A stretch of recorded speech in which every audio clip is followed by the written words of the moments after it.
Good afternoon everyone, welcome back to another video.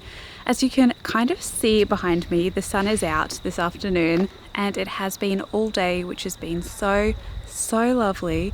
We've had another really wet week here on the east coast of Australia, specifically more towards New South Wales, and on the south coast, New South Wales, which is where we are.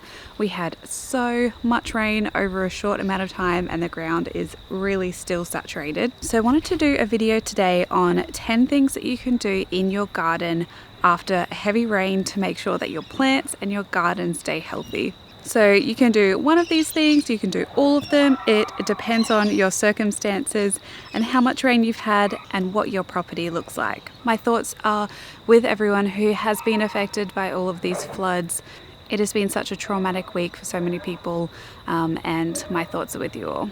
And I really do hope some of these tips will be useful if you are expecting heavy rain or if you have had heavy rain in your garden. The first thing you can do is during and after it rains is to observe where the water goes in your landscape. This can be done at any scale, whether you have a smaller property like an apartment or if you have a larger acreage. Having an idea of the hydrology of your landscape can be really beneficial so that you're not planting different plants in areas that don't like it too wet and similarly don't like too dry soils as well. So the way you can do that is going for a walk in the rain, really, or after it rains. Being out in the rain can be fun, and you can start to see where the water moves in your landscape. For us, we had a few little creeks run through our landscape when it was really heavy, so I know now that I am not going to plant in those areas, and I can also redirect that water out of those creeks and pathways and where it funnels down into different swales so I can capture it for my garden beds. Number 2 is to improve your drainage on your property. This is important if you do have water pooling around in different areas, and you can do it in a few different ways. The first is really simple. You can just grab a garden fork and fork out the area. I was doing that the other day to prepare for some of the beds that I'm going to be planting in. And all you need to do is just take a garden fork and work through the area. You don't necessarily have to turn over the soil and disturb all that life beneath the surface, but adding different air pockets into the soil is going to allow the water to be able to drain into that soil. It's also going to allow for worms and bugs and other insects to move through your soil, which is also going to improve drainage. You can also improve drainage by adding sand or gravel on top of different areas where it's actually pooling and you're not going to be planting plants. And another way you can add it is through adding organic matter into your soil. The third thing that you can look at doing is to aerate or turn your compost. This is important as generally you don't want your compost going anaerobic, which means that there's not air in the compost. Unless you're doing like a really simple setting aside compost pile where you're not touching it like I do a lot of the time, it's still technically not anaerobic though, because it has bugs and worms moving through it which add air into the mixture. But if you have an open compost pile specifically after it rains, it's a good idea to give everything a turn just to make sure that all of that moisture is distributed evenly throughout your compost pile.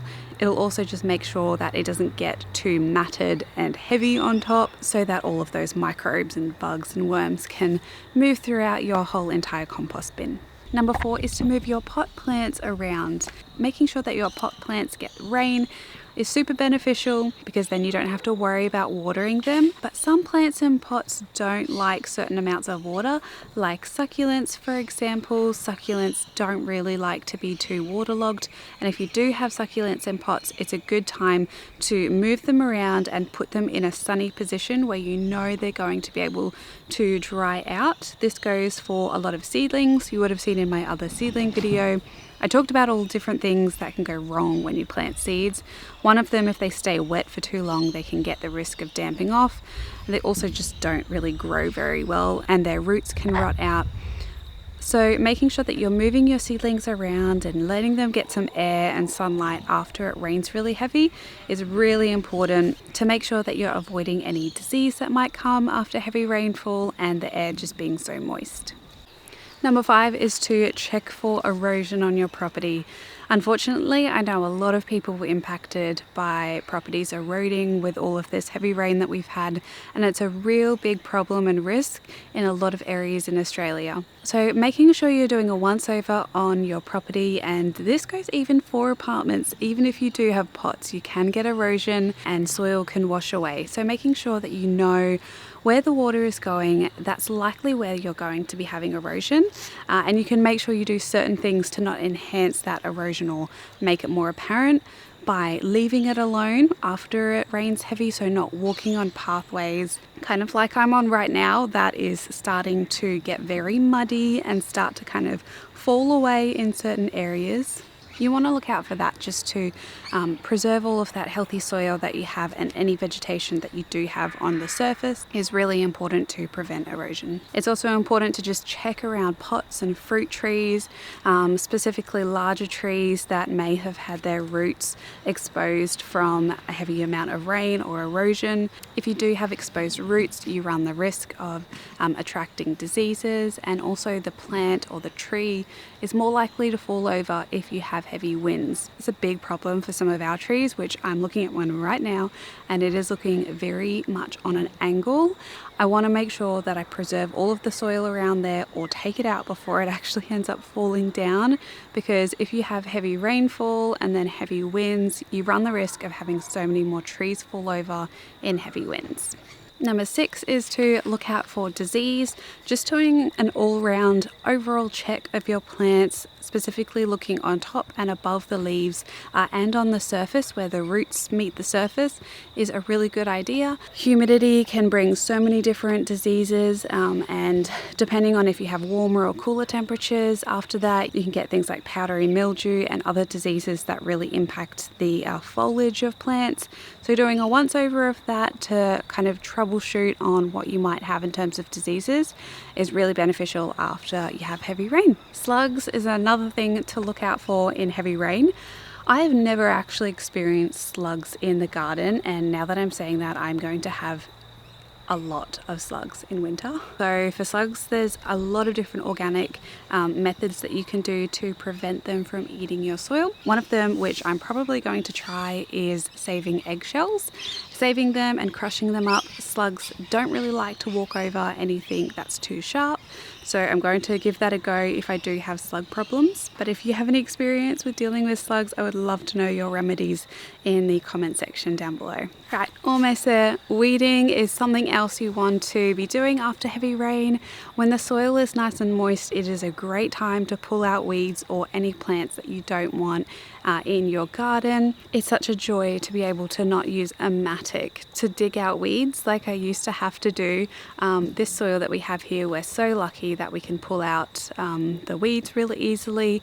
But if you are in an area where that's usually too hard, try just waiting for some rain, and then you'll be able to pull them out a lot easier. Second last thing you want to do is fertilize. When you have heavy rain, particularly for a long amount of time, it's going to leach out a lot of nutrients into different areas of your landscape. If you're on a slope like we are, it's going to generally slope downwards or just disperse around different plants or where you might not want a lot of nutrients. So giving your plants a fertilize after the rain is a good idea. You can give a little bit before the rain, but I would recommend giving it towards the end of a heavy rainfall period. That way you can allow a little bit of rain to sink in that fertilizer for the plants to uptake it, rather than it being washed away in a few days. And the last thing on the list, which kind of goes hand in hand with the erosion tip, is to just avoid muddy pathways. Something I am trying to do myself. Making sure that your pathways are intact after heavy rain is really important. You want to be looking out for your safety and not sliding around everywhere. So either putting some gravel or filling in certain pathways and then walking on them is a good idea, but just try and avoid walking on muddy pathways if you can, and just waiting for that soil and that ground to harden up a little bit, because what that's going to do is just create more erosion in those pathways pathways, and particularly if you're walking downhill, it's just going to allow for a small little creek to form as you kind of erode that pathway, which is something you definitely don't want. So I really hope this was useful to you all. Let me know down in the comments below if you have any other tips that you like to do after heavy rainfall. It'd be awesome to get a dialogue down below and just share this knowledge out there and start to build up some awesome conversations so that we can all share this knowledge with each other. I hope you're all doing well and staying safe, and thank you so much for watching this video, and until my next one, happy gardening everyone. Bye.